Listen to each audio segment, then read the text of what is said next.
What's up, runners? So, why the best athletes don't always make the best coaches? So, when you think of a great coach, you might envision someone who's at the top of their athletic game, a powerhouse on the track, maybe the fastest runner, or someone with an unbeatable record. But after all, shouldn't the best athlete make the best coach, you may wonder? It's time to challenge that assumption. I've met plenty of people who believe that to coach effectively, you have to be the ultimate athlete. I've been asked numerous times, how fast can you run? As if my pace is somehow a reflection of my coaching expertise. And others may question my coaching ability because of my short time in the military. I was a former Marine. I only served a little under 2 years, as though that my years of service translates to my coaching aptitude. But here's the truth: being a standout athlete or even having years of military or athletic experience doesn't automatically qualify someone to coach others. Coaching is about more than replicating personal success. And this is where we're going to talk about this phenomenon called it's a psychological phenomenon called the halo effect, or also known as a cognitive bias. It's when we assume that someone who excels in one area must also excel in other areas. For example, if, your Uncle Larry served in the army and he was able to run a 12-minute 2 mile, you might think, wow, he's so fit. He must know everything there is about running. But that's not how it works. Just because Uncle Larry's fitness as fit doesn't mean he knows how to correct running form to prevent injuries. Doesn't mean he understands the intricacies of race nutrition or how to safely guide a runner towards their ideal race weight. The kind of thinking, assuming that the best athletes automatically make great coaches, can lead people into the hands of ineffective or even unqualified coaches, right? You might just have someone who's just naturally talented, like they just were naturally, fast, doesn't mean they know how to coach that ability in others. So, what truly makes a great coach? It's not about how fast they can run, how many races they won, or their athletic accolades. A great coach has the knowledge, patience, and ability to foster success in others. They have a proven track record of helping athletes reach their goals, whether those athletes are beginners or elite competitors. Think about some of the best NFL coaches. They might not look like elite athletes themselves. Hell, they might even appear out of shape, but they consistently lead their teams to victory season after season, at least the good ones, that is. Their ability to identify talent, strategize, and instill confidence to their players is what defines their greatness. Or take my exercise physiology professor when I was doing my master's degree out on Long Island. This man was well into his 70s. He even looked like a runner and certainly couldn't outrun his athletes. You wouldn't think that this guy's going to pass you on the course. Yeah, he was an expert for endurance training. He was well respected in the community, and there was actually teams of runners and triathletes across Long Island who would drive out to see him for his knowledge, his expertise, not just because of his physical powers, not because he was the fastest on the track, but because he was an exceptional coach. His knowledge and helping people, these runners, improve their endurance in ways that they were missing. So coaching isn't about the athlete. It's not about the coach's fitness. It's right. The coach is not. The coach doesn't have to be the best athlete, right? So another misunderstanding that I regular encounter is the assumption that a coach who isn't running or races or doing the exact same workouts as their athlete isn't walking the walk. Sure, it's important for a coach to model some discipline, prioritize their own fitness, but doesn't mean they need to live the exact same athletic lifestyle as their clients. Doesn't mean that they do the exact same races. I actually remember one of my former clients who was wondering, why I'm not doing a marathon during the marathon season. It was like the fall marathons. Like, why am I not doing the marathon that they're doing? And I explained to this client, my own personal fitness and goals may vary. Sometimes I want to do a race, sometimes I don't, right? I sometimes run for fitness, sometimes I run for fun. I also enjoy yoga and lifting weights. And currently at the moment, I only run like 2, 3 times a week.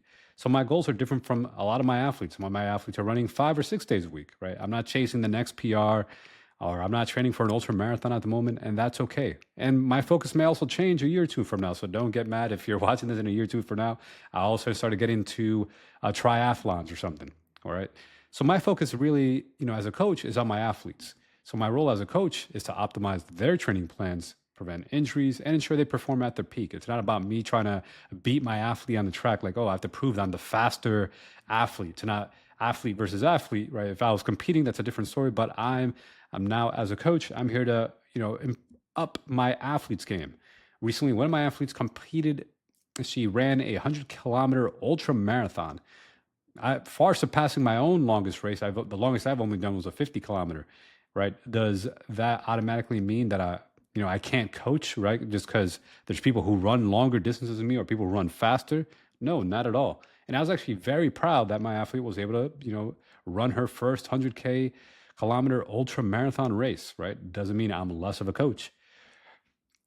And because of my decade of coaching experience and the range of athletes I've worked with, from Navy SEAL candidates to single mothers running their first marathons, I know how to tailor the training programs to suit every individual's needs and goals. Uh, I'm also a physical therapist as well. I have the background in dealing with injuries and helping them prevent injuries or rehab injuries, right? And there's different coaches with different abilities. But as far as myself, talking about my own abilities as a coach, is that I have a unique skill set that your typical athlete's not going to have, or someone who served in the military. Hell, my brother who served in military, I think it's going on 10 plus years now in the Army, right? He's a good athlete. Of course, he's, top with his Army combat fitness test. But again, it doesn't mean he can translate his own athletic abilities to coach people of different ability levels, people with different injury backgrounds. And I think that's what really sets apart, a coach, is the ability to translate the skill of learning the sport instead of just being good at the sport in their own unique way, right? Because there's different levels of athletes and different personalities and things like that. So the other thing is the patience to work with different ability levels. So here's another crucial point about coaching. Great coaches aren't just for elite athletes. They should have the patience skill to work with athletes at all levels. Take Michael Jordan, for example. Well, considered the GOAT, the greatest of all time basketball players, yet he's not considered a great coach and was never an NBA head coach. Why? According to Jordan himself, he just lacks the patience for coaching. An exceptional coach must have the patience to help someone new to the sport and the expertise to push advanced athletes towards the next goal. They meet you where you are and guide you forward. So don't judge a book by its cover. Just sometimes we limit ourselves by clinging to these preconceived beliefs, these notions. We assume a coach isn't good enough because they're not as fit as we are, or because their athletic resume isn't as extensive as we think it should be. Like, oh, they didn't do D1, track or cross country, or they didn't serve they weren't special operations, they weren't Green Beret, they weren't a Navy SEAL. This mindset can hold you back from learning and growing. Remember, coaching is not about the coach's achievements or, but it's more about their ability to help you achieve your goals, right? Again, personally, I've coached runners who are faster than me. Doesn't mean I can't coach them. I have the skill set on how to coach them. And we have different goals and different endeavors. Like personally, I'm running for fun. I'm not looking to run elite times. And that shouldn't hold you back just because, you might be younger than your coach. Heck, I'm going close to my 40 years old now, but I coach athletes who are in their 20s as well. So the best coach doesn't need to be the fastest, the strongest, or the most decorated athlete in the room. They just need the expertise, experience, and passion to bring out the best in their athletes. So listen to the knowledge, not the noise. If you're a runner seeking a coach, focus on their track record and the value they bring to your development. Like, have they coached other athletes? That's definitely important. You want someone who has experience coaching other athletes. Do they help athletes hit their goals? Do they understand the nuances of running, such as biomechanics, nutrition, and injury prevention? Right? Do they understand your sport? Right? Do they understand your needs as a sprinter? Do they understand your needs as a distance runner? Do they understand your needs as a technical athlete? Like, hey, that you need to ruck, you need to have a heavy gear, you need to be able to run with like a weighted vest, right? If you're in the military or a police officer, right? Do they understand the different needs of your goals, whether it's for running for a race or training for your job, like a tactical first responder? Are they willing to adapt their coaching to your unique needs, right? Athletes hire coaches to fill in knowledge gaps, provide structure, and hold them accountable, not to compete against them, right? It's not, oh, I'm going to try to beat my coach in this race. So the next time you consider working with a coach, look beyond their pace, their race results, or fitness level. Seek out the person who can elevate your abilities and guide you towards your goals, because, well, that's what makes someone a great coach. And if you're ready to work with a coach, put your goal first. Reach out. I have a free course for runners. You could join. It's again, I help runners who are first-time marathoners, sprinters, and even tactical athletes. If you're training for the Army, the Navy, special operators, I'm here and excited to help you unlock your full potential. Again, learn more. Click the link to my running pain-free course, a link in bio and in the show notes.